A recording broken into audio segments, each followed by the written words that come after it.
পারস্য উপসাগরের এক কোণায় চোখে পড়বে ছোট্ট একটা দেশ। আয়তন মাত্র 10,000 বর্গ কিলোমিটারের চেয়ে সামান্য বেশি। আয়তনের দিক থেকে যা কিনা বাংলাদেশের চেয়েও প্রায় 13 গুণ ছোট।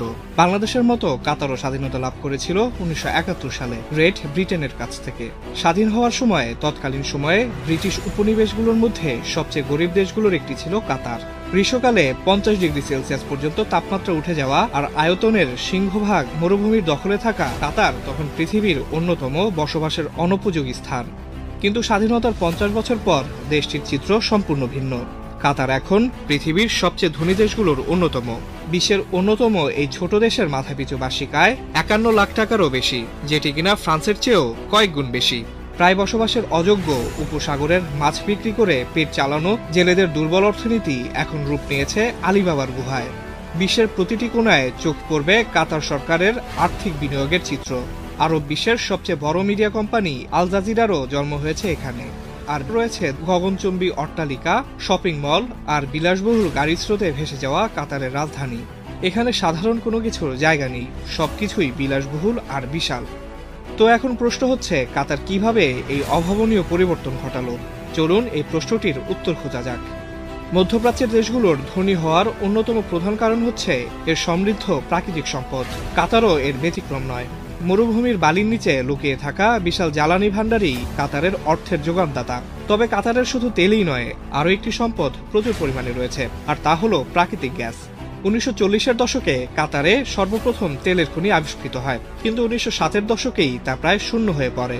গরিব কাতারের ভাগ্যেরও সামান্য পরিবর্তন ঘটেছিল, কিন্তু খুব একটা বেশি দিন নয়। 70-এর দশকে শেল কোম্পানি দেশটির সবচেয়ে বড় সম্পদ আবিষ্কার করে, দ্য নর্থ ফিল্ড, বিশ্বের সবচেয়ে বড় প্রাকৃতিক গ্যাস ক্ষেত্র। কিন্তু তখন প্রাকৃতিক গ্যাস খুব একটা লাভজনক ব্যবসা ছিল না।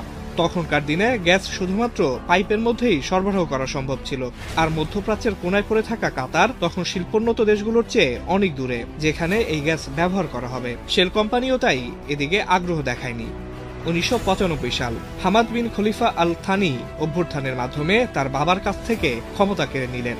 তার একমাত্র লক্ষ্য এই বিশাল গ্যাস সম্পদকে কাজে লাগাতে হবে, আর আমির ঠিক তাই করলেন। গ্যাস তরলীকরণের গবেষণার উপর বিনিয়োগ করা শুরু করলেন।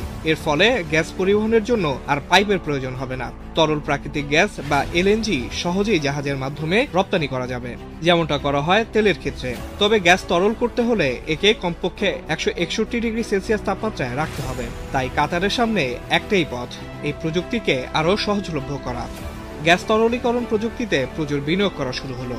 আর এখন কাতার বর্তমানে বিশ্বের সর্ববৃহৎ এলএনজি রপ্তানিকারক রাষ্ট্র।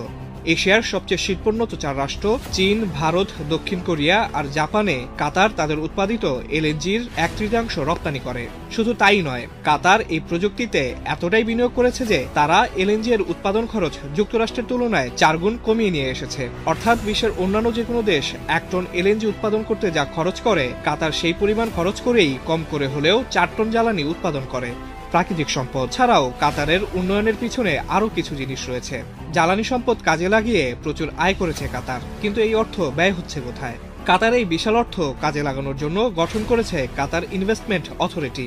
কাতারের ক্ষমতা হিসেবে পরিচিত এই ফান্ডের হাতে রয়েছে $330 বিলিয়ন চেয়েও বেশি পরিমাণ অর্থ, যাদের কাজ হচ্ছে দেশে বিদেশে লাভজনক ব্যবসায় বিনিয়োগ করা। কাতারের এই ফান্ড বিশ্বের প্রতিটি কোণার রিয়েল এস্টেট কোম্পানিতে বিনিয়োগ করেছে। হোটেল, অফিস, অ্যাপার্টমেন্ট কেনার মাধ্যমে লন্ডনের বেশ বড় একটা অংশ কাতারের দখলে রয়েছে।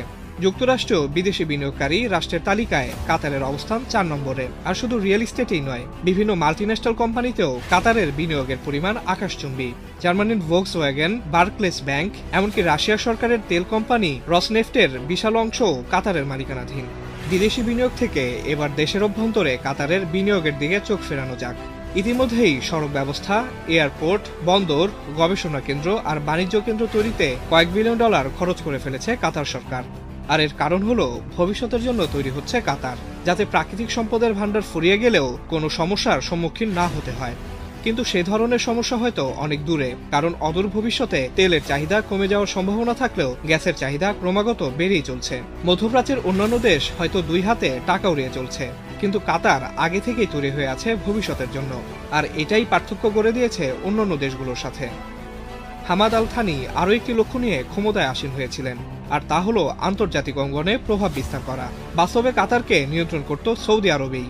যদি কাতারকে ভালোভাবে টিকে থাকতে হয় তবে আন্তর্জাতিক অঙ্গনে কাতারকে নিজের পরিচয় তুলে ধরতে হবে, প্রভাব বিস্তার করতে হবে। না হলে রিয়াদের সাথে যে কোনো ঝামেলা তাদের স্বাধীনতাকে হুমকির মুখে ফেলে দিতে পারে। এরই প্রেক্ষিতে 2003 সালে সৌদি আরব যখন মার্কিন যুক্তরাষ্ট্রকে তাদের দেশ থেকে মার্কিন সৈন্যদেরকে সরে যেতে অনুরোধ করল, কাতার তাদের দেশে এসব সৈন্যকে আমন্ত্রণ জানাতে বিন্দুমাত্র দ্বিধা করেনি। বরং প্রায় $1 বিলিয়ন খরচ করে মধ্যপ্রাচ্য যুক্তরাষ্ট্রের সবচেয়ে বড় বিমান ঘাঁটি আল উদিদ তৈরি করে দিয়েছে কাতার।